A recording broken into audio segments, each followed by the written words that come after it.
പിണറായി വിജയന്റെ മുമ്പിൽ എല്ലാവരും ബലിക്കോഴികളാണ്, അതായത് നേർച്ച കോഴികളാണ്. സംശയമുണ്ടോ? നേർച്ച കോഴികളാണ്. എന്ത് വന്നാലും പറയും അത് രാഷ്ട്രീയ അജണ്ട, അത് എന്നെ വേട്ടയാടുന്നു, വേട്ടയാടാൻ നീളുന്ന പുള്ളിമാരാണ്. PB പ്ലാൻ B ചെയ്യുന്നുണ്ട്. അതാണ് ഈ പറയുന്നത് പോലെ പ്രധാനമന്ത്രി വരുമ്പോഴൊക്കെ ചെന്ന് കുമ്പിട്ട് നിൽക്കുന്നത്.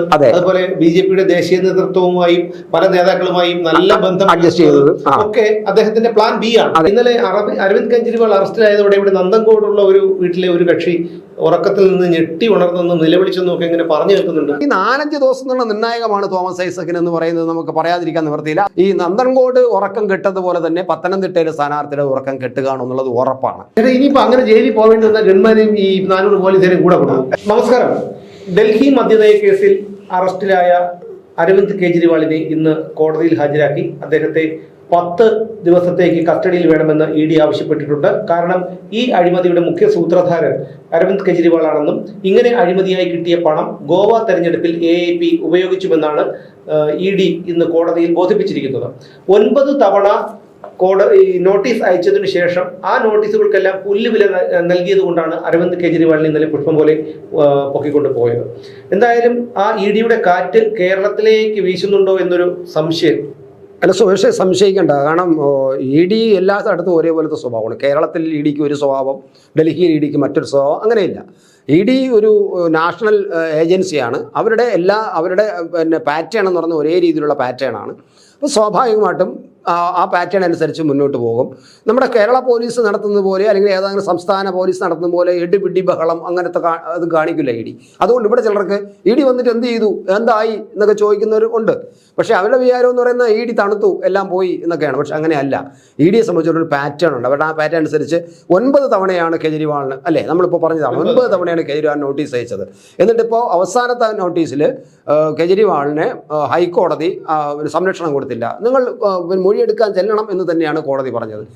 ആ ഒരു ഇതും കൂടെ ആയപ്പോഴാണ് പിന്നെ ED നേരെ അറസ്റ്റ് ചെയ്യാൻ പോയത്. മുഖ്യമന്ത്രി എന്നുള്ള ഒരു പദവി പോലും നോക്കാതെ അത്രയും സ്ട്രോങ് ആയിട്ട് ഒരു തീരുമാനമെടുക്കുന്ന ഒരു ഏജൻസിയാണ് ED എന്ന് മനസ്സിലായി. അപ്പം കെജ്രിവാളിനെ അറസ്റ്റ് ചെയ്യുകയാണ് ഉണ്ടായത്. എനിക്ക് തോന്നുന്നത് നമ്മുടെ പിന്നെ ഇന്ത്യ ചരിത്രത്തിൽ അധികാരത്തിലിരിക്കുന്ന ഒരു മുഖ്യമന്ത്രിയെ അറസ്റ്റ് ചെയ്യുന്നത് ആദ്യമാണ്. അത് അതിന്റെ ഒരു കാര്യമുണ്ട്. എന്താണെന്നറിയോ, ഏറ്റവും കപടമായ മുഖമുള്ള ഒരാളാണ് ഏറ്റവും മാന്യതയുടെ മുഖംമൂടി അണിയുന്നത് എന്നുള്ളതാണ്. അല്ലാത്തവർക്ക് ഇതൊന്നും ചിന്തിക്കേണ്ട കാര്യമില്ല. സമൂഹം എന്ത് പറയുന്നു, മറ്റുള്ളവർ എന്ത് പറയുന്നു, അവൻ എന്ത് പറയുന്നു, ഇവൻ എന്ത് പറയുന്നു എന്നൊന്നും ചിന്തിക്കേണ്ട കാര്യമില്ല.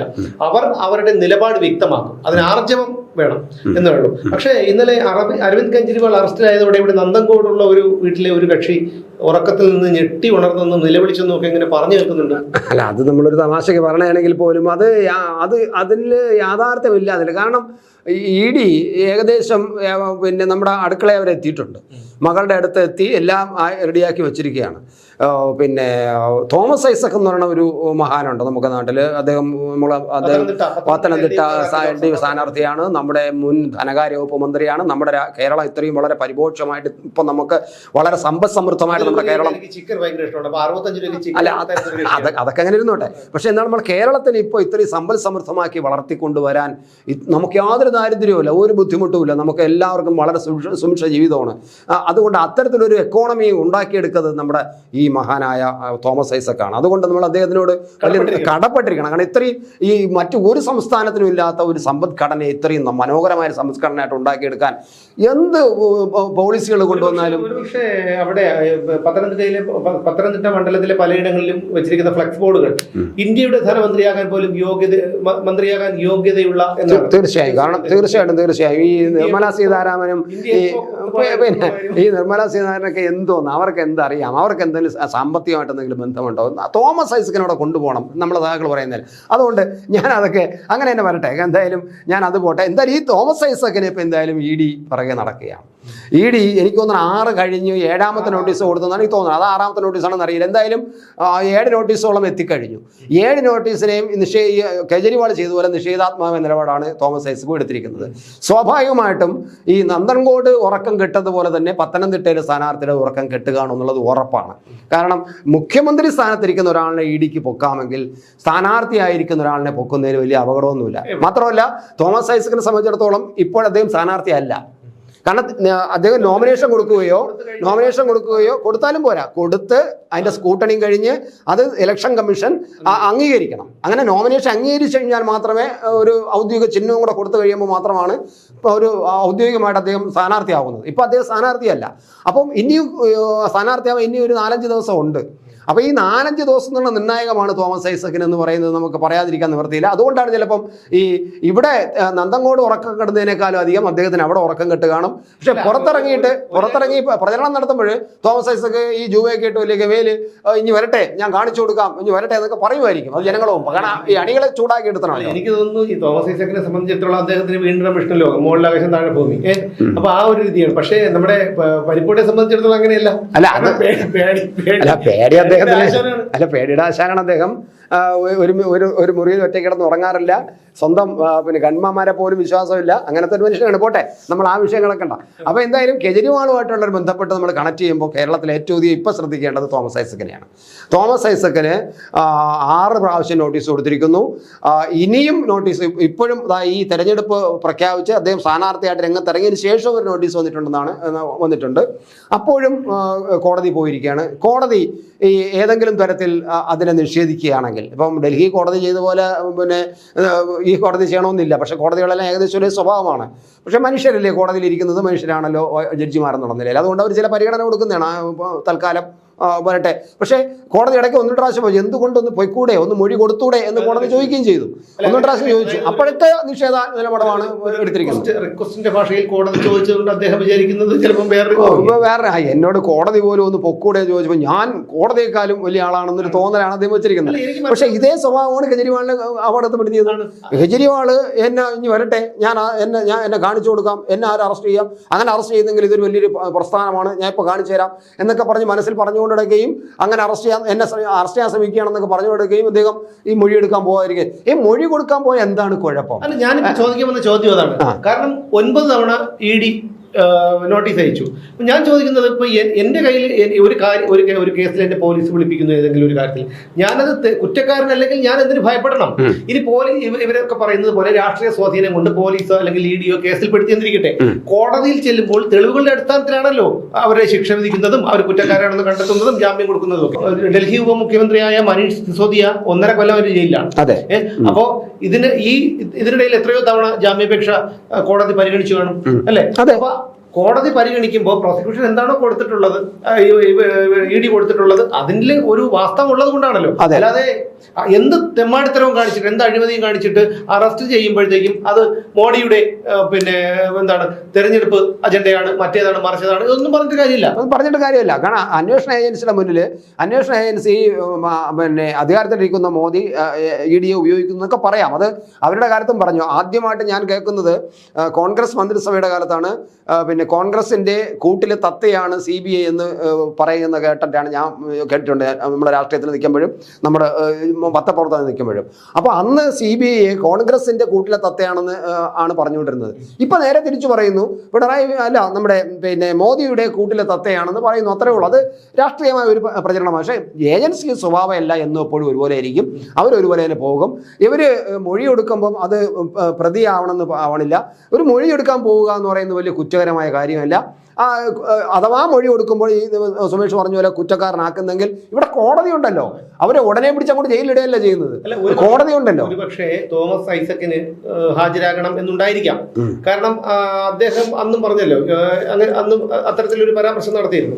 അദ്ദേഹത്തിന് ഹാജരാകണം എന്നുണ്ടായിരിക്കും. പക്ഷെ ഹാജരായി കഴിഞ്ഞാൽ ചോദ്യം ചെയ്ത് കഴിയുമ്പോൾ അവർ വീണ്ടും അടുത്തെത്തുന്നത് തന്തങ്കോട്ടായിരിക്കും അവരെത്തുന്നത്. അവരുടെ ഒരു ഔദ്യോഗിക അവസ്ഥയിലായിരിക്കും അവരെത്തുന്നത്. അപ്പൊ ആ ഒരു ഭയം കൊണ്ട് അദ്ദേഹം പറഞ്ഞതായിരിക്കാം. അല്ല, അത് ഓരോ പാർട്ടിക്ക് ഇതിനകത്ത് പങ്കാണ്. പക്ഷേ ഇത് തോമസ് ഐസക്കിന്റെ സ്വന്തം തീരുമാനമാണ്. അദ്ദേഹം വളരെ എന്തോ വല്ലാത്ത ഒരു ആളാണ് ഞാനെന്നും, കടമെടുക്കുന്നതിൽ എന്ത് തെറ്റ് എന്നൊക്കെ പറയാം. കടമെടുക്കുന്നതിൽ തെറ്റൊന്നുമില്ല. പക്ഷേ എല്ലാം കടമെടുത്ത് പോകുന്നപ്പോൾ 30 വർഷത്തേക്കാണ് കടമെടുത്തിരിക്കുന്നത്. 40 വർഷത്തേക്ക് കടമെടുത്തതിന് എന്ത് തെറ്റെന്ന് ചോദിച്ചതൊക്കെ നമുക്ക് പിന്നെ അംഗീകരിക്കാം.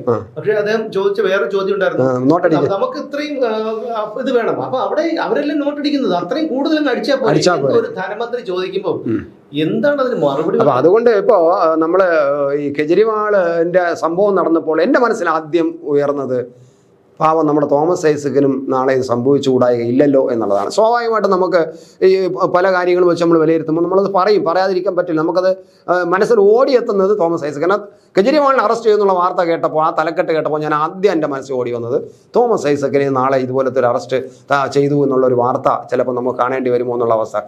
മൊഴി കൊടുത്ത് മര്യാദയ്ക്ക് പോയി അവിടെ ചെന്ന് ഈടിന് മുമ്പ് പോയി മൊഴി കൊടുത്തിട്ട് ആ മൊഴിയിൽ സത്യസന്ധമല്ലെങ്കിൽ എന്നെ പിന്നെ അവിടെ വെച്ചിട്ട് പിന്നെ മൊഴി കൊടുക്കാൻ ചെന്നപ്പോൾ ഇല്ല കണ്ണം പറഞ്ഞതുപോലെ എന്നെ അത് ചെയ്യാൻ ചോദിച്ചു, ഇതെല്ലാം ശ്രമിച്ചു എന്ന് വേണമെങ്കിൽ വെളിയാനൊന്ന് പറയാമല്ലോ. MK കണ്ണനെ കണ്ടില്ലേ അവിടെ പോയിട്ട് എന്നെ വരട്ടാൻ നോക്കി, എന്നെ ഇടിക്കാൻ നോക്കി എന്നൊക്കെ പറയുന്നില്ലേ, അവിടെ ചെന്ന് തളർന്ന് വീണു എന്നൊക്കെ പറയുന്നില്ലേ. അതുപോലെയാണ് ഈ സംഭവിക്കുന്നത്. ഈ ഇദ്ദേഹത്തിന് വേണമെങ്കിൽ നാളെ ഇറങ്ങി വന്ന് പുറത്തു വന്ന് തന്നെ പറയാം, ഇടി മോദി പറഞ്ഞു വിട്ടു എന്നെ ഇടിക്കണമെന്ന്, എന്നെ വരട്ടണമെന്ന്, എന്നെ അവിടെ ഇട്ട് കശാപ്പ് ചെയ്യണമെന്ന് പറഞ്ഞിരുന്നു, എന്നെ അവിടെ ഇട്ട് കശാപ്പ് ചെയ്യുന്ന നെഞ്ചിലിടിച്ചു അല്ലെങ്കിൽ തോളിലിടിച്ചു എന്നൊക്കെ വേണമെങ്കിൽ വന്ന് പുറത്തു വന്ന് പറയട്ടെ. എങ്കിലും പോവാതെ എങ്ങനെ പോവുക എന്നുള്ളതല്ലേ ഒരു ജനാധിപത്യ മര്യാദ.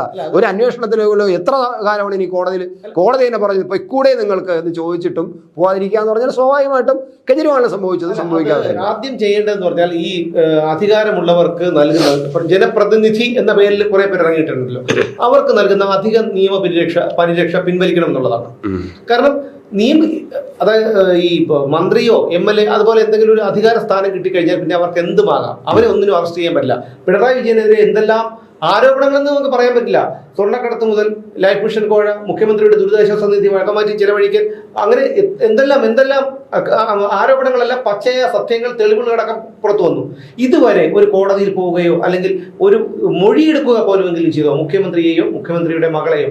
39 തവണയാണ് രാജ്യത്തെ ഏറ്റവും പരമോന്നത നീതിപീഠമായ സുപ്രീം കോടതി ലാവ്ലിൻ കേസ് മാറ്റിവെച്ചത്. അപ്പോൾ ഇതൊക്കെയാണ് ഇവരുടെ നമ്മളെപ്പോലുള്ള ഒരു സാധാരണക്കാരൻ ഒരല്പം ഓവർ സ്പീഡിൽ പോയാൽ ഒരു 10 കിലോമീറ്റർ സ്പീഡിൽ കൂടുതൽ പോയി, അല്ലെങ്കിൽ ഒരു ഹെൽമെറ്റ് വെച്ചില്ല, അല്ലെങ്കിൽ സീറ്റ് ബെൽറ്റ് ഇട്ടില്ല, നമ്മൾ പെറ്റി അടച്ചില്ല. ഈ പെറ്റി അടച്ചില്ലെങ്കിൽ നമ്മളെയൊക്കെ ഓടിച്ചിട്ട് പിടിക്കും അല്ലേ? അങ്ങനെയാണ്. അപ്പം ഇവർക്ക് ഇത്രയും കോടിക്കണക്കിന് രൂപയുടെ അഴിമതികൾ കാണിക്കാം, സാധാരണക്കാരുടെ പൊതുജനങ്ങളുടെ പിന്നെ മുതലെടുത്ത് ധൂർത്തടിക്കാം, വിദേശയാത്ര പോകാം, മൂലക്കുരുവിന് ലക്ഷങ്ങൾ മുടക്കി ചികിത്സിക്കാം.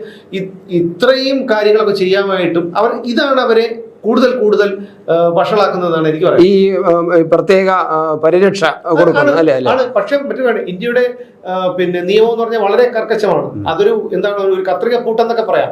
ആ കണക്കിനാണ് ഇന്ത്യയുടെ നിയമം. കാരണം അതുകൊണ്ടാണല്ലോ ബീഹാർ അടക്കി ഭരിച്ചിരുന്ന ആളാണ് ലാലു പ്രസാദ് യാദവ് എത്ര ദിവസം കാലിത്തീറ്റ കുംഭകോണ കേസിൽ എത്ര വർഷം കിടന്നു ജയിലിൽ? ഒരുപാട് വർഷം, എനിക്ക് 9 വർഷം മറ്റോ 6 വർഷം. മുഖ്യമന്ത്രി ഷിബു സോറൻ അങ്ങനെ എത്രയോ പേര്, ജയലളിത, എത്രയോ ആൾക്കാര്, എത്ര ആൾക്കാര്, ചിദംബരം, അങ്ങനെ ഇവർ ചന്ദ്രസ്വാമിക്ക് ഇന്ത്യൻ രാഷ്ട്രീയത്തെയും ഇന്ത്യൻ മന്ത്രിസഭയെ വരെ കയ്യിൽ വെച്ച് ഉരുട്ടി കളിക്കാൻ പറ്റുന്ന ആളാണ് ചന്ദ്രസ്വാമി. അപ്പൊ ഇവരെയൊക്കെ ഏത് ഉന്നതനെയും കത്രിക പൂട്ടാൻ കഴിവുള്ള ഒരു സംവിധാനമാണ് നമ്മുടെ ഇന്ത്യയുടെ നിയമ സംവിധാനം. പക്ഷെ ഇതാണ് പ്രശ്നം എന്ന് പറഞ്ഞു കഴിഞ്ഞാൽ, ഇതുപോലെ എന്ത് വന്നാലും പറയും അത് രാഷ്ട്രീയ അജണ്ട, അത് എന്നെ വേട്ടയാടാൻ നീളുന്ന പുള്ളിമാനാണോ?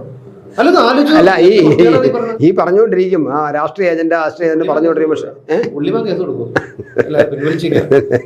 പുള്ളിമാൻ ക്ഷമിക്കണം കേട്ടോ, ഞാൻ അറിഞ്ഞിട്ടില്ല. കാരണം നമ്മൾ ഈ കഥയൊക്കെ വരുമ്പോൾ വേട്ടയാടുന്നൊക്കെ പറയുമ്പോൾ പുള്ളിമാനോട് പെട്ടെന്ന് ഓർമ്മ പറഞ്ഞു. അങ്ങനെ ക്ഷമിക്കണം. അപ്പൊ അത് നമ്മൾ പറഞ്ഞു വന്നത് ഈ രാഷ്ട്രീയ പ്രേരിതം എന്നൊക്കെ പറഞ്ഞുകൊണ്ടിരിക്കാൻ എപ്പോഴും ഏത് സമയത്തും ഇങ്ങനെ പറഞ്ഞുകൊണ്ടിരിക്കാൻ പറ്റും. പക്ഷേ ഞാൻ നേരത്തെ പറഞ്ഞ നിയമത്തിന്റെ വശങ്ങളും അന്വേഷണ ഏജൻസിയും അവരുടെ രീതിയിൽ അവർ പോയിക്കൊണ്ടിരിക്കും. സ്വാഭാവികമായിട്ടും എനിക്ക് നല്ല പ്രതീക്ഷയുണ്ട് നമ്മുടെ രാജ്യത്തിൻ്റെ നിയമസംഹിതയോടും രാജ്യത്തിലെ അന്വേഷണ ഏജൻസിയോടും ഒക്കെ എനിക്ക് തീർച്ചയായിട്ടും താല്പര്യമുണ്ട്.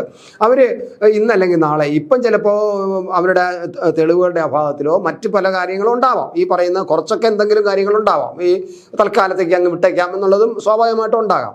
പക്ഷേ അന്തിമമായിട്ട് ഇവരുടെ ഈ അന്വേഷണം വളരെ കാര്യമായിട്ട് അവരുടെ അന്വേഷണം ഫയലുകളിലുണ്ട്. അത് എന്നായാലും അത് ഇവർക്ക് അപകടകരമാകും. ഇതൊക്കെ വെച്ചിട്ട് ED വീണ്ടും മുന്നോട്ട് പോകും. ഒരു നിർണായക സമയത്ത് കൃത്യമായിട്ടും ED ഇടപെടും. അത് ഈ കെജ്രിവാളിനും പറ്റിയത് അവിടെയാണ്. കെജ്രിവാൾ ഏത് കാര്യത്തിലും തിരഞ്ഞെടുപ്പ് വരികയാണെന്നും ഒരു കാര്യം കൂടെ ആലോചിക്കുക, കെജ്രിവാളിൻ്റെ പാർട്ടി നിലനിൽക്കുന്നത് കെജ്രിവാൾ എന്നുള്ള ഒരൊറ്റ ആളിൻ്റെ ബലത്തിലാണ്. അപ്പോൾ സ്വാഭാവികമായിട്ടും കെജ്രിവാൾ വളരെ തന്ത്രപരമായിട്ട് കാര്യങ്ങൾ ആലോചിക്കേണ്ടതായിരുന്നു. കാരണം എന്നെ അറസ്റ്റ് ചെയ്യാൻ പോകുന്നു എന്ന് പറയുമ്പോൾ അറസ്റ്റ് ചെയ്താൽ എന്ത് ചെയ്യും എന്നുള്ള ചിന്തിക്കേണ്ടതായിരുന്നു. പ്ലാൻ ബി അദ്ദേഹം ചെയ്തില്ല. ഇവിടെ PB പ്ലാൻ ബി ചെയ്യുന്നുണ്ട്. അതാണ് ഈ പറയുന്നത് പോലെ നമ്മുടെ പ്രധാനമന്ത്രി വരുമ്പോഴൊക്കെ ചെന്ന് കുമ്പിട്ട് നിൽക്കുന്നത്, അതുപോലെ BJP-യുടെ ദേശീയ നേതൃത്വവുമായും പല നേതാക്കളുമായും നല്ല ബന്ധം അഡ്ജസ്റ്റ് ചെയ്തത് ഒക്കെ അദ്ദേഹത്തിന്റെ പ്ലാൻ ബി ആണ്. കാരണം ഒരു മുഖ്യമന്ത്രിക്കുള്ള അധിക നിയമപരിരക്ഷ, ഒരു നിയമകവചം അദ്ദേഹത്തിനുണ്ട്. അത് പ്ലാൻ എ. പ്ലാൻ ബി എന്ന് പറയുമ്പോൾ ഈ പറയുന്ന നട്ടല് വളയ്ക്കൽ പാവം നമ്മുടെ കേജ്രിവാൾ ചെയ്തില്ല. അവിടെയാണ് പ്രശ്നം. അതാണ് ഞാൻ പറഞ്ഞത്. കേജ്രിവാൾ എങ്ങനെയായിക്കോട്ടെ, അയാൾ അഴിമതി കാണിച്ചോ കാണിച്ചില്ല എന്നുള്ളതല്ല വിഷയം. പക്ഷെ അയാള് ഈ പറയുന്ന കാര്യം സ്ട്രോങ് ആയിട്ട് അയാൾ നിന്നു. ഇതുപോലെ പിന്നാമ്പുറത്തൂടെ ചെന്നിട്ട് പിന്നെ കെട്ടിപ്പിടിക്കുകയും ഉമ്മ വയ്ക്കുകയും പുറത്ത് വന്നിട്ട് മറ്റേ മോനെ ചീത്ത വിളിക്കുകയും ചെയ്യുന്ന സമ്പ്രദായം ഇല്ല കേജ്രിവാളിനില്ല. ആത്മവിശ്വാസം, അതായത് മുഖ്യമന്ത്രിയുടെ നിയമപരിരക്ഷയുണ്ട് എനിക്ക്, അതുകൊണ്ട് എന്നെ കോടതി ഒരു തരത്തിലും മാത്രം ഞാൻ ഇവിടുത്തെ മുഖ്യമന്ത്രിയാണ് എന്നുള്ളത് തോന്നുന്നു. മുഖ്യമന്ത്രിയാണ്, ഞാൻ പോയി അവിടെ ഭരിക്കാൻ ആരുമില്ല എന്ന് കോടതി വിചാരിച്ചിട്ട് ചെയ്യുന്ന പുള്ളി വിചാരിച്ചത്. പക്ഷെ ഇദ്ദേഹം പ്ലാൻ എ ബുദ്ധിമാനായതുകൊണ്ട് ഉപയോഗിച്ചു. അതായത് വീട്ടിന്റെ വെളിയിൽ വന്നിട്ട് മുറ്റത്തിറങ്ങുന്നുണ്ട്, നിന്നെ കാണിച്ചു തരാടാ, നിന്നെ വെട്ടിക്കളയോടാ, നീ ആരടാ എന്നൊക്കെ ചോദിക്കും. അത് കഴിഞ്ഞിട്ട് പതുക്കെ കുറച്ച് കഴിയുമ്പോഴേക്കും നേരെ അടുക്കളയുടെ പുറത്തോടെ അപ്പുറത്ത് എന്നിട്ട് പറഞ്ഞ് എന്റെ പൊന്നെണ്ണ നീ എന്നെ ഒന്ന് കെട്ടിപ്പിടിച്ച് ഒരു ഉമ്മയും വെച്ചിട്ട് ഞാൻ ഈ ആളിനെ മുമ്പ് ഇതൊക്കെ പറഞ്ഞു. അല്ല, എന്തായാലും ആളിനെ മുമ്പ് വെച്ച് ഞാൻ ഇതൊക്കെ പറഞ്ഞതാണ്. കാരണം ആളുകൾ എന്നെ വില മതിക്കണം, അതുകൊണ്ട് ഞാൻ ആളിനെ മുമ്പ് വെച്ച് മുറ്റത്ത് വെച്ച് പറഞ്ഞതാണ്, മുറ്റത്ത് വെച്ചൊരു തള്ളു തള്ളിയതാണ്. പ്രസംഗവേദികളിലൊക്കെ അതൊക്കെ പരസ്യമായി അദ്ദേഹം പ്രസംഗിക്കുമ്പോൾ പറയുന്ന പല കാര്യങ്ങളുണ്ട്. അതായത് ഒരു കൂട്ടർ കേന്ദ്രത്തെ പരാമർശിക്കേണ്ടി വരുമ്പോൾ അദ്ദേഹം പറയുന്നതാണ് ഒരു കൂട്ടർ, അല്ലെങ്കിൽ പറയും മറ്റൊരു കൂട്ടർ. മോദി എന്ന് പറയാൻ പേടിയാണ്, ഒരിക്കലും BJP എന്ന് പറയാൻ പേടിയാണ്, പറയില്ല. അമിത്ഷാ എന്നും പറയില്ല. അതാണ്, അത് രണ്ടും പറയാൻ പേടിയാണ്. ഒരു കൂട്ടർ, ചില ശക്തികൾ ഇത്തരത്തിലേ പറയും. അദ്ദേഹം പ്ലാൻ ബി വെച്ചിട്ടുണ്ട്. പക്ഷെ പ്ലാൻ ബിയിലൊന്നും വീഴും തോന്നുന്നില്ല. കാരണം പക്ഷെ പ്ലാൻ ബി കുറച്ചു കാലം കൂടെ ഒക്കെ നിൽക്കും. അത് കഴിയുമ്പോൾ പ്ലാൻ ബിക്ക് ഒന്നും ബലം കിട്ടാതെ പോകും. കേജ്രിവാൾ പ്ലാൻ ബി ചെയ്തില്ല എന്നുള്ളതാണ് ഇതിന്റെ ഒരു പ്രശ്നം. അപ്പൊ ഇനിയിപ്പോ തോമസ് ഐസക് പ്ലാൻ ബി ഉണ്ടോ എന്ന് അറിഞ്ഞുകൂടാ. അപ്പം ഇങ്ങനെ എന്തെങ്കിലും പ്ലാൻ ബി ഉണ്ടോ? അതുകൊണ്ടാണ് ഈ കോടതിയിൽ ധൈര്യമായിട്ട് ഞാൻ കോടതിയിൽ പോയിട്ട് ഞാൻ പോകില്ല, എന്ത് വന്നാലും ഞാൻ മൊഴിയെടുക്കാൻ പോകില്ല എന്ന് പറയുന്നത്. അദ്ദേഹത്തിന് പ്ലാൻ ബി ഉണ്ടോ? അതിൽ വേറെ എന്റെ ഒരു കണക്കൂട്ടൽ ഞാൻ പറയാം. മുകളിലിരിക്കുന്ന ആള് ഉടയതമ്പുരാൻ, അതായത് നമ്മളെ കേരളത്തിന്റെ ഉടയതമ്പുരാൻ പിന്നെ ഉറപ്പ് കൊടുക്കുകയാണ്. കാരണം അയാള് എല്ലാ കാര്യത്തിലും ശിവശങ്കറിന്റെ കാര്യം എടുത്ത് നോക്കും.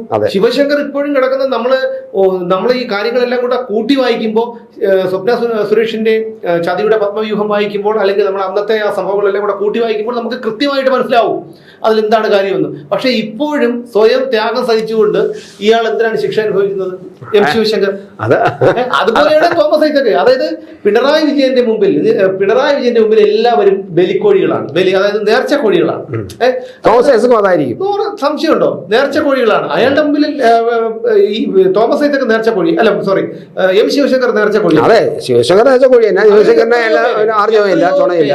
എത്രയോ പേര്, എല്ലാവരെയും കുറിച്ച് നിർത്തി ചവിട്ടുപടികളാക്കിയിട്ടാണ് അയാൾ ഈ സ്ഥാനത്ത് എത്തിയതും ഇപ്പോൾ അയാൾ ഇങ്ങനെ നിൽക്കുന്നതും. ഇനി തോമസ് ഐസക്കിനെ ബലി കൊടുത്തിട്ടായിരുന്നാലും പിണറായി വിജയന് അതൊന്നും ഒരു ബലിയൊന്നും ഞാൻ ഉദ്ദേശിച്ചത് ഒരു ആലങ്കാരികമായിട്ട് പറഞ്ഞു തരട്ടെ. ഇപ്പൊ വാ തുറക്കാൻ പേടിയാണ് പറഞ്ഞു കഴിഞ്ഞാൽ, ആലങ്കാരികമായിട്ട് പറഞ്ഞതാണ്. അപ്പം എന്താ ബലി കൊടുത്തിട്ടായിരുന്നാലും, അപ്പം നമ്മുടെ എം ശിവശങ്കറിന്റെ കാര്യത്തിലായിരുന്നാലും അത് തന്നെയാണല്ലോ സംഭവിച്ചത്.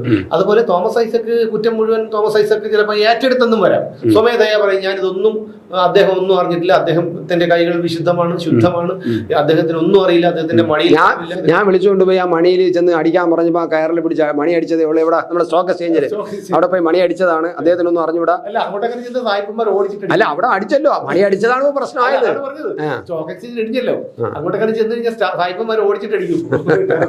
അങ്ങോട്ടൊന്നും എനിക്ക് പോകാൻ പറ്റില്ല. അല്ല, അന്യോക്കൂല. അന്ന് വലിയ ഗമയിൽ പോയി മണി അടിച്ചിട്ട് ഞങ്ങൾ മണി അടിച്ചേന്ന് പറഞ്ഞ് ഇവിടെ വലിയ വാർത്ത കൊടുത്ത് കേരളത്തില് നമ്മുടെ വാർത്തകളെല്ലാം, വാർത്താ മാധ്യമങ്ങളെല്ലാം ഇതാ നമ്മുടെ മുഖ്യമന്ത്രി അവിടെ മണിയടിച്ചു, ഓ മഹാസംഭവം എന്ന് പറയും. നമ്മുടെ വീട്ടിൽ വരുന്ന വലിയ പത്രം, ഞാൻ ജോലി ചെയ്ത പത്രം ഉൾപ്പെടെ മോൻ ഗഡ്ഡിങ് ആണ് അടിച്ചത്, ഇതാ നമ്മുടെ മുഖ്യമന്ത്രി മണിയടിച്ചേ എന്ന് പറഞ്ഞു. ചില വാർത്തകൾ എടുത്തു നോക്കുമ്പോൾ അറിയാം കൊടുക്കുന്ന വാർത്താ പ്രാധാന്യവും കാര്യങ്ങളും ശ്രദ്ധ തിരിക്കാനുള്ള ചില തന്ത്രങ്ങളും ഒക്കെ നമുക്ക് മനസ്സിലാക്കാവുന്നതേ ഉള്ളൂ. അപ്പൊ എന്തായാലും നമ്മൾ ഈ കേജ്രിവാളിന്റെ കാര്യം നമ്മൾ പറഞ്ഞു വന്നു. കേജ്രിവാളിന്റെ ഒരു കാര്യം നമുക്ക് പറയാം. കേജ്രിവാളിന്റെ പാർട്ടി പറയുന്നത് അവർ ജയിലിൽ നിന്ന് ഭരിക്കുമെന്നാണ്. ഒരു കാരണവശാലും നമ്മുടെ ഇന്ത്യയിലെ ഇപ്പോഴത്തെ ഭരണഘടനാ സംവിധാനങ്ങൾ അനുസരിച്ചിട്ട് ഒരു ജയിലിലിരുന്നു കൊണ്ട് ഈ മുഖ്യമന്ത്രിക്ക് ഭരിക്കാൻ കഴിയില്ല. ജയിലെന്ന് പറയുന്നത് തടവുകാരനാണ്. അവിടെ മുഖ്യമന്ത്രി എന്നോ മറ്റൊന്നുമില്ല. ചിലപ്പോൾ മുഖ്യമന്ത്രി ആയതുകൊണ്ട് ജയിൽ ഉദ്യോഗസ്ഥന്മാർ പിന്നെ അവിടുത്തെ പെരുമാറ്റത്തിന് ചില കൺസിഡറേഷൻ കൊടുക്കുമായിരിക്കും. കിടക്കാൻ കുറച്ച് നല്ല കിടക്കകൾ കൊടുക്കുമായിരിക്കും. പിന്നെ വെള്ളം 2 ഗ്ലാസ് വെള്ളം കൂടുതൽ ചോദിക്കുമ്പോൾ കൊടുക്കുമായിരിക്കും. നമ്മുടെ മുഖ്യമന്ത്രിയല്ലേ എന്ന് പറഞ്ഞു. വേറെ പരിഗണനയൊന്നും അവിടെ കിട്ടില്ല. അവിടെ ഇരുന്നു കൊണ്ട് പിന്നെ മന്ത്രിസഭയോഗം കൂടാനോ അവിടെ ഇരുന്നുകൊണ്ട് ചീഫ് സെക്രട്ടറിയുമായിട്ട് പിന്നെ സമ്പർക്കം നടത്താനോ ചീഫ് സെക്രട്ടറിയോട് കാര്യങ്ങൾ ചോദിക്കാനോ ഫയൽ കൊണ്ടുവരാൻ പറയാനോ ഫയൽ പരിശോധിക്കാനോ ഒന്നും ഈ ജയിലിൽ ഇരുന്നുകൊണ്ട് ചെയ്യാൻ പറ്റില്ല. അപ്പോൾ പിന്നെ ഒരു മുഖ്യമന്ത്രി എങ്ങനെയാണ് ഭരിക്കുന്നത്? സ്വാഭാവികമായിട്ടും നടക്കില്ല, പറ്റില്ല. അത് ഒന്നുകിൽ അദ്ദേഹം പിന്നെ അദ്ദേഹത്തിന് ജാമ്യം കിട്ടി അദ്ദേഹം പുറത്ത് കൊണ്ടുവരണം, വീണ്ടും എന്തോ പറയാനുണ്ട് സുരേഷിന്. ഇല്ലെങ്കിൽ അദ്ദേഹം എന്ത് ചെയ്യണം, ഈ പവർ തൻ്റെ മുഖ്യമന്ത്രി ചുമതല മറ്റൊരാൾക്ക് കൊടുക്കണം. അല്ലാതെ അവിടെ നടക്കില്ല, അവിടെ ഇരുന്നിട്ട് ഭരിക്കാനും നോക്കില്ല. അല്ല, ഞാൻ ആലോചിച്ചത് എന്താണെന്ന് വെച്ച് കഴിഞ്ഞാൽ അരവിന്ദ് കെജ്രിവാളിനെ ഇഡി അറസ്റ്റ് ചെയ്ത് ജയിലിൽ കൊണ്ടുപോയി. പക്ഷെ ഇവിടെ എനിക്ക് തോന്നി 4000 പോലീസുകാരുടെ ചുറ്റിൽ നിന്നിട്ട് ആളിനെ കാണാൻ പറ്റാണ്ട് ചോദിക്കണം, വിരട്ടലും വിലവേശനൊന്നും ഇങ്ങോട്ട് വേണ്ടെന്ന് പറയുന്ന ആൾ. ചേട്ടാ, ഇനിയിപ്പോ അങ്ങനെ ജയിലിൽ പോവേണ്ടി വന്ന ഗൺമാനെയും ഈ 400 പോലീസുകാരെയും കൂടെ കൊണ്ടുപോകും. എവിടെ കൊണ്ടുപോയി? എവിടെ കൊണ്ടുപോയി? ജയിലിൽ പുറത്ത് തീർത്താം. വേണമെങ്കിൽ അനിലൊക്കെ അവിടെ വന്ന് വെളിയിൽ നിൽക്കാൻ പറ്റും, അല്ല അകത്തൊന്നും ചെയ്യാൻ നോക്കില്ലല്ലോ. പിന്നെ വേറെ കാര്യമുണ്ട് ഇവിടെ. ഇത് പറയുമ്പോൾ എനിക്ക് വേറെ കൂടെ ഉണ്ട്. അതായത് കെജ്രിവാളിന് പകരം ഇപ്പൊ ആരെന്നുള്ള ചിന്ത അവിടെ നടക്കുകയാണ്. ആ പാർട്ടിയിലെ ഭാര്യയെ പരിഗണിക്കണമെന്നും പറഞ്ഞൊരു ചർച്ച വന്നിട്ടുണ്ട്. എവിടെ? ഈ കെജ്രിവാളിന്റെ ഭാര്യയ്ക്ക് താൽക്കാലിക ചുമതല കൊടുക്കാൻ വേണ്ടിയുള്ള ഒരു ചർച്ച അവിടെ നടക്കുന്നുണ്ട്. അങ്ങനെയാണെങ്കിൽ കേരളത്തിൽ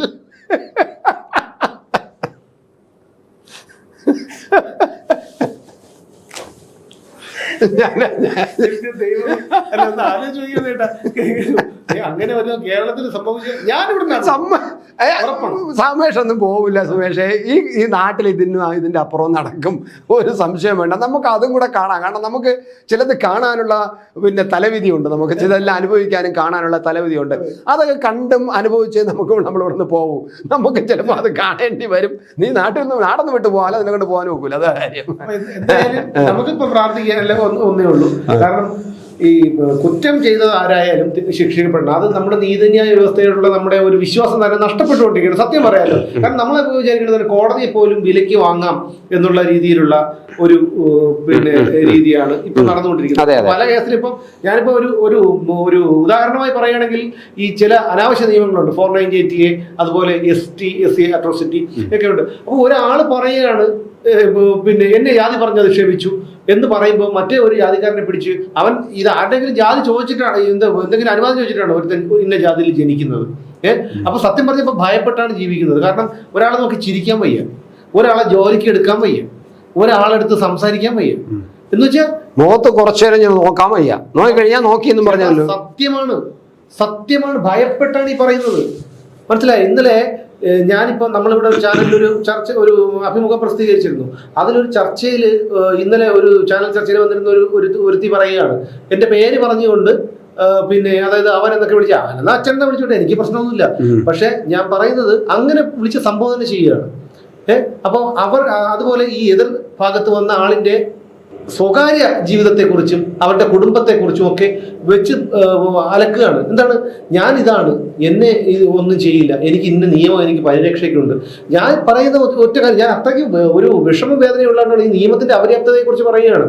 കാരണം അങ്ങനെയാണെന്നുണ്ടെങ്കിൽ ഒരു കാര്യം ചെയ്യണം. നിങ്ങൾ ജാതി ഇന്ന ജാതി, ഇവിടെ ആരും ജാതി ഒന്നും ചോദിക്കുന്നില്ല.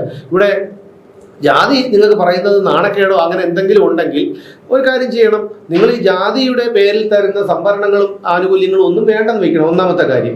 ഇനി ഇതുമല്ല വീണ്ടും നിങ്ങൾക്ക് വേണമെങ്കിൽ നിങ്ങളൊരു കാര്യം ചെയ്യണം, നിങ്ങളുടെ പേരിനോടൊപ്പം ആരായിരുന്നാലും ശരി, ഈ ജാതിയുടെ പേരിൽ നാണക്കേടുള്ള ആരായിരുന്നാലും ശരി, അവരൊക്കെ അത് ഏത് ജാതിക്കാരനും ആയിക്കോട്ടെ, ആ ജാതിക്കാർ ഇപ്പം ഈഴവനോ നായരോ അല്ലെങ്കിൽ എന്തു ജാതിക്കാരനോ ആയിക്കോട്ടെ, ആ ജാതിക്കാരനാണെങ്കിൽ അവർ ഉയർന്ന ജാതിക്കാരനെന്ന് ഇവർ പറയുന്ന, നമ്മളാരും പറയുന്നില്ല ഉയർന്ന ജാതി താഴ്ന്ന ജാതി എന്നൊക്കെ. ആ ഉയർന്ന ജാതിക്കാരൻ്റെ ഒരു വാലൂടെ വയ്ക്കണം. അതായത് അന്തർജനമെന്നോ നമ്പൂതിരിയെന്നോ വാര്യരെന്നോ പണിക്കരെന്നോ നായരെന്നോ ഒക്കെ വെക്കണം.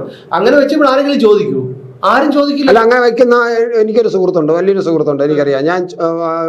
ഞാൻ പേര് കേട്ടപ്പം വർമ്മ, പേരിൻ്റെ കൂടെ വർമ്മ എന്നും കൂടെ ഉണ്ട്. അപ്പം ഞാൻ അങ്ങനെയായിരുന്നു, കാരണം അങ്ങനെയുള്ളതുകൊണ്ട് അങ്ങനെയാണ് ധരിച്ചിരുന്നത്. ഉള്ള സുഹൃത്താണ്, നല്ലൊരു എഴുത്തുകാരനാണ്, തിരക്കഥാകൃത്തൊക്കെയാണ്. ബാക്കി ഇനി ഞാൻ കൂടുതലൊന്നും പറയില്ല. അപ്പോൾ പിന്നീട് ഒരു ദിവസം അദ്ദേഹം തന്നെ മറ്റേ ഇരുണ്ട വെട്ടത്തിൻ്റെ അകത്ത് ഇരുന്നു കൊണ്ട് ഒരു പാനീയം കുടിച്ചുകൊണ്ടിരുന്നപ്പോൾ ഇദ്ദേഹം പറഞ്ഞു, എന്താ ഞാൻ ആരാണെന്നറിയാമോ, ഞാൻ ഇന്ന ആളാണ്. മനസ്സിലായില്ലേ? അപ്പോൾ അന്തം വിട്ടുവാണ്. അപ്പം എന്തിനാ വെച്ചു, അത് ഞാൻ നമ്മുടെ ഒരു അലങ്കാരത്തിന് ഞാൻ വെച്ചു. ആയിക്കോട്ടെ, അവര് വർമ്മയെന്നോ അല്ലെങ്കിൽ ശർമ്മയെന്നോ അല്ലെങ്കിൽ ഈ പറയുന്ന എന്താണ് നമ്പൂരിയെന്നോ വാരസേരെന്നോ വാര്യരെന്നോ എന്ത് വേണോ വെച്ചോട്ടെ, അങ്ങനെ നാണക്കേടുള്ളവര്. പക്ഷെ മറ്റുള്ളവരെ എന്തും പറയാം, ഞാൻ ഇന്ന സമുദായത്തിൽ ജനിച്ചവരാണ്, നമ്മൾ പറഞ്ഞു വന്ന വിഷയം മാറിപ്പോയെങ്കിലും അതൊരു ഒരു വലിയ വിഷമമുള്ളതുകൊണ്ട് പറയണം. നമ്മൾ പറഞ്ഞു വന്ന വിഷയം മാറിപ്പോയെങ്കിൽ ഞാൻ ഇന്ന സമുദായത്തിൽ ജനിച്ചതാണ്, അപ്പൊ ഞാൻ അവനെ ഒന്ന് പേടിപ്പിക്കാം, അല്ലെങ്കിൽ അവനെതിരെ കേസ് കൊടുക്കാം. ഒന്ന് ആലോചിച്ച് നോക്കൂ, എന്തൊരു വൃത്തികെട്ട നിയമമാണ് ഇതൊക്കെ. അപ്പൊ ഞാൻ പറഞ്ഞില്ല, ഇന്നലെ വന്നിട്ട് അങ്ങ് പറയാണ് ഇരുന്നിട്ട്. പിന്നെ നമ്മള് സത്യം പറഞ്ഞു കഴിഞ്ഞാൽ കാണുന്ന ഇവരെയൊക്കെ കാണുന്നത് നമ്മളെ നാട്ടില് ഒരു പറഞ്ഞത് എന്താണോ ആ പറഞ്ഞ വിഷയമല്ല വിവാദമാക്കുന്നത്, പറയാത്ത വിഷയം എടുത്തിട്ട് അതിന് കൂടുതൽ പൊലിപ്പം കൊടുത്തിട്ട് അതിനെ വിവാദമാക്കുന്ന ഒരു ശീലമാണ് നമുക്കുള്ളത്. അത് ഇപ്പോൾ ഈ സത്യഭാമ കേസിലും പിന്നെ എനിക്ക് തോന്നുന്നത് വേറെ ഈ അടുത്ത കാലത്ത് ജയമോഹൻ, മറ്റേ സാഹിത്യകാരൻ ജയമോഹൻ ഈ മഞ്ഞുമ്മൽ പിള്ളേരെ കുറിച്ച് പറഞ്ഞൊരു കേസുമൊക്കെ ബന്ധപ്പെട്ടിട്ട് അദ്ദേഹം എന്താണോ ഉദ്ദേശിച്ചത്, അദ്ദേഹം പറഞ്ഞ കണ്ടന്റ് എന്താണ് അത് മനസ്സിലായില്ല, പകരം അദ്ദേഹം അങ്ങനെ പറഞ്ഞു കളഞ്ഞു എന്നും പറഞ്ഞാണ് പ്രശ്നം. ഇതെല്ലാം അങ്ങനെയാണ്. ഒരു പ്രത്യേക കാരണം എനിക്കിത് വലിയൊരു ഇതായിപ്പോയി. എന്നെ സംബന്ധിച്ചിടത്തോളം ഒരു പബ്ലിസിറ്റിയാണ്. കാരണം ഒരു മലയാളത്തിലെ ഒരു പ്രമുഖ ചാനലിൽ വന്നിരുന്നിട്ട് ഒരു എന്ത് ആക്ടിവിസ്റ്റാ പോസിറ്റിവിസ്റ്റാ എന്തോ ആയിക്കോട്ടെ പിന്നെ പറയുകയാണ് സുമേഷ് മാർക്കോപ്പോളോ എന്നൊക്കെ പറഞ്ഞ് എൻ്റെ പേര് പറഞ്ഞിട്ടാണ് പറയുന്നത് ജയിലിൽ കിടന്നത്. ഞാൻ ജയിലിൽ കിടന്നത് ആരുടെയും മുതൽ പിടിച്ച് പറിച്ചിട്ടോ അല്ലെങ്കിൽ ആരെയും പീഡിപ്പിച്ചിട്ടോ ഒന്നുമല്ല. അതെന്താണെന്നുള്ള കാര്യം എല്ലാവർക്കും അറിയാവുന്ന കാര്യമാണ്. അപ്പം എന്തൊരു വൃത്തികെട്ട ഒരു മനസ്ഥിതിയുള്ള അല്ല, അത് ഒരു അവസരത്തിൽ ചർച്ച ചെയ്യാൻ അവസരം കിട്ടുമെങ്കിൽ അതിനെ ചർച്ച ചെയ്യുന്നു, സംസാരിക്കാൻ കിട്ടിയ അവസരം കളയുന്നില്ല. അതായത് അവരുടെയൊക്കെ ഉള്ളിൽ ഒരു വലിയൊരു അമർഷം പൊങ്ങുകൊണ്ടേയിരിക്കുകയാണ്. കിടക്കട്ടെ, നമ്മൾ എന്തെങ്കിലും അല്ല നമ്മുടെ നാട്ടിൽ വിദ്വേഷത്തിനാണ് ഇപ്പൊ ഏറ്റവും പ്രാധാന്യം. വിദ്വേഷം വളർത്തിയെടുക്കുക, ഭയം വളർത്തിയെടുക്കുക, വിദ്വേഷം വളർത്തിയെടുക്കുക, അതിലൂടെ പൊളിറ്റിക്കൽ നേട്ടം ഉണ്ടാക്കുക. അതാണ് നമ്മുടെ കേരളത്തിലെ ഏറ്റവും പ്രധാനപ്പെട്ട സംവിധാനം. അതാണ് ആക്ടിവിസം എന്നാണ് പറയുന്നത്. അത് എന്തോ ആയിക്കോട്ടെ, നമ്മളെപ്പോലുള്ള ഒരു സാധാരണക്കാരനെ ഇങ്ങനെ വ്യക്തിപരമായി അധിക്ഷേപിക്കുമ്പോൾ നമ്മൾ തിരിച്ചു പറയുമ്പോൾ അങ്ങനെയാണെങ്കിൽ ഒരു കാര്യമാണ്, അങ്ങോട്ടും ഇങ്ങോട്ടും പറയാൻ ജയിക്കുമെന്ന് നോക്കാമല്ലോ. പക്ഷെ അതിന് തയ്യാറല്ല. ഈ പറയുന്ന വ്യക്തികളെയൊക്കെ ഞാൻ വെല്ലുവിളിക്കുകയാണ്. കാരണം എൻ്റെ പേര് പറഞ്ഞ് അധിക്ഷേപിച്ച വ്യക്തി കേസിന് പോകില്ല എന്ന് പറഞ്ഞുകൊണ്ട് എൻ്റെ മുമ്പിൽ വന്ന് ഏത് വിഷയത്തിനെ കുറിച്ചും തർക്കിച്ചു നോക്കും. നമുക്ക് നോക്കാം, ജയിക്കുകയാണെങ്കിൽ ആര് ജയിക്കും എന്നുള്ള കാര്യം നമുക്ക് കേസിന് പോകും. അതാണ് പറഞ്ഞത്. അല്ല, അത് ഉദാഹരണത്തിന് പിന്നെ വർഷങ്ങൾക്ക് മുമ്പ് പിന്നെ ഞാനൊരു ഫേസ്ബുക്കിൽ എന്താണ് നമ്മുടെ CA വന്ന സമയത്ത് ഒരു അനുകൂലിച്ചുകൊണ്ടൊരു പോസ്റ്റ് ഇട്ടു. ആ പോസ്റ്റ് ഇട്ടതിന് ശേഷം എൻ്റെ ഒരു അടുത്ത സുഹൃത്ത്, ഒരു സ്ത്രീ സുഹൃത്ത് വന്നിട്ട് അതിന് എതിർ അഭിപ്രായം എഴുതി. അപ്പം ഞാൻ ഇവരുമായിട്ട് നല്ല ബഹുമാനത്തിലുള്ളൊരു സൗഹൃദമാണ്. അപ്പോൾ ഞാൻ ഇവരടുത്ത് മറുപടി പറഞ്ഞു. വീണ്ടും ഇവരതിനെ എതിർത്ത് ഇട്ടു. അപ്പം ഞാൻ ഇൻബോക്സിൽ ചെന്നിട്ട് പറഞ്ഞു, നമ്മൾ തമ്മിൽ നല്ല സൗഹൃദമാണ്, അപ്പോൾ ദയവ് ചെയ്ത് ഇനി നിങ്ങൾ ഇതിൽ നിന്ന് പിന്മാറണം. ഞാൻ നിങ്ങൾക്ക് അനുകൂലമായിരിക്കാം, പ്രതികൂലിക്കാം, പക്ഷെ ഞാൻ അനുകൂലിക്കുകയാണ്. അത് എന്നെ ചോദ്യം ചെയ്യാൻ പറ്റില്ല, ഞാൻ നിങ്ങളെ ചോദ്യം ചെയ്യാൻ പറ്റുന്നില്ല. ഇത് കേൾക്കില്ല. 3 ദിവസം 3-4 ദിവസം ഇത് നീണ്ടുപോയി. അതായത് നിരന്തരം അവരധിക്ഷേപിക്കുമ്പോൾ ഞാൻ പിന്നെ എൻ്റെ ടോൺ മാറ്റി ഞാനും അതേ ഭാഷയിലാക്കി. അവസാനം തോൽക്കുമെന്ന്, അതായത് നിരന്തരം. അപ്പോൾ അവരെ സപ്പോർട്ട് ചെയ്യാൻ കുറച്ച് പേര്, എന്നെ സപ്പോർട്ട് ചെയ്യാൻ കുറച്ച് പേര്. അപ്പോൾ കുറച്ച് വന്നിട്ട് അവർ പറഞ്ഞു വെച്ചാൽ നീ സ്ത്രീകളെ അപമാനിക്കും. ഞാൻ പറഞ്ഞ സ്ത്രീയാണെങ്കിൽ മര്യാദയിരിക്കണ്ടേ. അപ്പോൾ അവർ ഇത്തരക്കാരാണ്. അവസാനം എന്ത് ചെയ്തു, നമ്മൾ ചെയ്യാത്ത കാര്യങ്ങൾ, നമ്മൾ എന്തെല്ലാം ആരോപണങ്ങൾ ആ സ്ത്രീ ഈ സമൂഹ മാധ്യമങ്ങളിലൂടെ പറഞ്ഞു എന്നറിയും. അതിനുശേഷം ഇത് ഞാനാണ് പറഞ്ഞതെങ്കിലും ഒരു പുരുഷനാണ് പറഞ്ഞതെങ്കിലും ഞാൻ അവസാനം ഈ അവിടുത്തെ 3 രാഷ്ട്രീയ കക്ഷികളിലെയും ആൾക്കാർ, 2 മുൻ പഞ്ചായത്ത് പ്രസിഡന്റുമാരെയും BJPയിലുള്ള ഒരാളെയും വിളിച്ച് എൻ്റെ വീട്ടിൽ കൊണ്ടുവന്ന് ലൈവ് ചെയ്യിപ്പിച്ചു. എന്ന് വെച്ചാൽ എൻ്റെ ക്യാരക്ടർ എന്താണെന്നുള്ളത് അവർ പറഞ്ഞത് ഞാൻ വളരെ ക്രിമിനലാണ്, എന്തൊക്കെയോ ഇതൊക്കെ ചെയ്തു എന്നുള്ളതാണ്. പക്ഷെ ഇവരെ കുറിച്ചൊക്കെ പറയാൻ പോയി കഴിഞ്ഞാൽ ഒരുപാട് നാറും. പറയാൻ പറ്റില്ല, അവർക്കറിയാം. കാരണം അവർ പെണ്ണാണ്. അപ്പം അങ്ങനെ എനിക്ക് പറയാൻ പറ്റില്ലെന്നറിയാം. പറഞ്ഞാൽ ഞാൻ ജാമ്യമില്ലാത്ത കേസിലകത്ത് പോകും. മനസ്സിലായി. അവസാനം എനിക്കെതിരെ വൈദ്യുതി സ്റ്റേഷനിൽ കൊണ്ടുവന്ന് കേസും കൊടുത്തിട്ട് ആ ഇതെന്താണ് റെസിപ്റ്റ് എടുത്ത് പോസ്റ്റ് ചെയ്തിരിക്കുകയാണ് സമൂഹ മാധ്യമത്തിൽ. അപ്പോൾ അവിടെ തന്നെ പോലീസുകാരെ വിളിച്ചപ്പോൾ ഞാൻ ഈ കാര്യങ്ങളെല്ലാം കൃത്യമായി പറഞ്ഞു കൊടുത്തു. അപ്പോൾ ഈ പറഞ്ഞു കൊടുത്തത് മാത്രമല്ല, അവർ ഓരോ കമന്റ് ചെയ്യുമ്പോൾ നമ്മൾ അധിക്ഷേപിച്ചുകൊണ്ട്, വളരെ വളരെ അധിക്ഷേപിച്ചുകൊണ്ട്, രാത്രി ഉറക്കമൊന്നുമില്ല കേട്ടോ. നമ്മളിവിടെ ഉറങ്ങും, ഇവർക്കൊന്നും രാത്രി ഉറക്കമൊന്നുമില്ല. കുറെ അങ്ങനെയുള്ള കുറെ എണ്ണം ഉണ്ടല്ലോ. രാത്രിയാണ് അവരുടെ ഒരു ജീവിതം തുടങ്ങുന്നത് തന്നെ രാത്രിയിലാണ്. ഇതിൽ മറ്റുള്ളവരുടെ രഹസ്യങ്ങൾ ചെറിഞ്ഞെടുക്കുക, അവിടെ എന്ത് നടക്കുന്നു, ഇവിടെ എന്ത് നടക്കുന്നു, ഞാൻ അന്വസ്ത്രയോട് പറയാം. അപ്പോൾ ഇങ്ങനെ എടുത്തിട്ട് പറയണം. അപ്പം ഞാൻ ഇതെല്ലാം സ്ക്രീൻഷോട്ട് എടുത്ത് വെച്ചു. അതിപ്പോഴും എൻ്റെ മൊബൈലിലുണ്ട്, ഇപ്പോഴും ഉണ്ട്. അവർ വിചാരിക്കണം അപ്പോൾ ഡിലീറ്റ് ചെയ്യുമ്പോൾ അതെല്ലാം പോയി എന്നാണ് അവർ. ഞാനത് കളഞ്ഞു. പക്ഷേ ഞാൻ പറഞ്ഞു വന്നത് എന്താണെന്നറിയോ, രണ്ട് തരം നിയമം ചിലപ്പോൾ നമ്മളൊക്കെ ഈ നിയമം കയ്യിലെടുക്കാൻ തോന്നിപ്പോകുന്നത് എന്തുകൊണ്ടാണെന്ന് ചോദിച്ചാൽ ഇത്തരം കാര്യങ്ങൾ കൊണ്ടാണ്. നമുക്ക് എല്ലാവർക്കും ജീവിക്കാനും അല്ലെങ്കിൽ നമുക്ക് ഓരോ സ്വപ്നങ്ങളും പ്രതീക്ഷകളും ഒക്കെ ഉണ്ടായിരിക്കും അല്ലേ, എല്ലാവർക്കും ഉണ്ട്. അപ്പോൾ അതിന് ഏതിൻ്റെങ്കിലും മറ്റേതിൻ്റെങ്കിലും ഏത് ഇതിൻ്റെ പേരിലായിരുന്നാലും തട്ടി തകർക്കാൻ വന്നു കഴിഞ്ഞാൽ എല്ലാവരും ക്ഷമിക്കണമെന്നില്ല, അത്രേ ഉള്ളൂ. അപ്പോൾ നമ്മൾ പറഞ്ഞു വന്നത് ഡൽഹി മധ്യത ഇപ്പോൾ വെള്ളമൊഴിച്ചതുപോലെ ആയിപ്പോയി പല. എന്തായാലും ഇഡിക്ക് സ്വാഗതം, കേരളത്തിലേക്ക് സ്വാഗതം. എല്ലാവിധ പിന്തുണയുമായി കേരളത്തിലെ ജനങ്ങൾ നിങ്ങളോടൊപ്പമുണ്ട്. എന്തായാലും നമുക്ക് മറ്റൊരു വിഷയവുമായി വീണ്ടും കാണാം നാളെ.